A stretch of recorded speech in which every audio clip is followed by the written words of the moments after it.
আসসালামু আলাইকুম রহমতুল্লাহি ওবরাকাতুহ। আপনি ভুলবশত চুরি করে ফেলেছেন, অথবা আপনার এমন অবস্থা হয়ে গেছে আপনি খেলনার সহিত বা দুষ্টমি করে আপনি একটা জিনিস লুকিয়ে ফেলেছেন, কিন্তু এমন অবস্থা হয়ে গেছে বা আপনি চুরি করেছেন, এখন চালপোড়া নিয়ে এসেছে। চালপোড়া খাওয়ালে তো আপনি ধরা পড়ে যাবেন।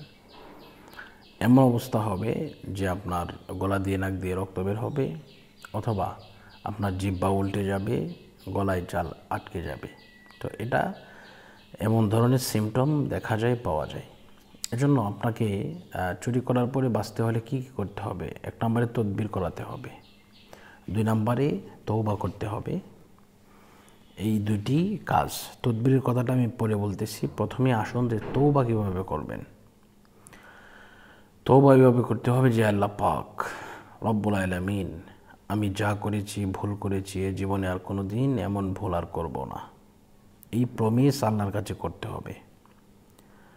এরপরে আপনি যে কাজটা করবেন, যদি পারেন আরবিতে এটা পড়বেন। যেহেতু আল্লাহ বলেছেন, কেউ যদি তওবা করে আমি বান্দার জীবনের সমস্ত গুনাহ খাতা মাফ করে দিই এবং গুনাহগুলাকে নেক দ্বারা পাল্টাইয়া দিন।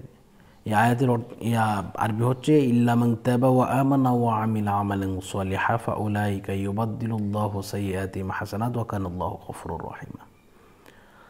তো তওবাটা কীভাবে করবেন আরবিতে? এভাবে পারলে আমার সাথে বলেন, আস্তাগফিরুল্লাহ রাব্বি মিন কুল্লি যামবি ওয়া আতুবু ইলাইহি লা হাওলা ওয়ালা কুওয়াতা ইল্লা বিল্লাহিল আলিয়্যিল আযীম।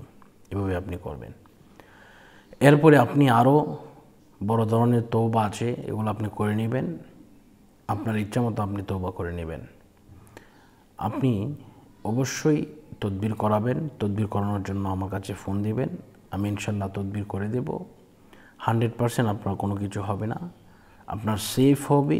এবং আপনার যদি কোনো পরীক্ষা দেয়, চাল পড়া হোক, সরিষা পড়া হোক, বাটি পড়া হোক, এরপরে আপনার তুলা রাশি দিয়ে আয়না পড়া হোক, যত ধরনের পড়া আছে, ইনশাল্লাহ কোনো পড়াই আপনাকে ঘায়াল করতে পারবে না, কোনো কিছুই হবে না। আপনি সেফ থাকবেন, ভালো থাকবেন, সুস্থ থাকবেন, সুন্দর থাকবেন। তো এটা কতদিন থাকবেন? এটা 3 দিনের তদবির করাতে হয়।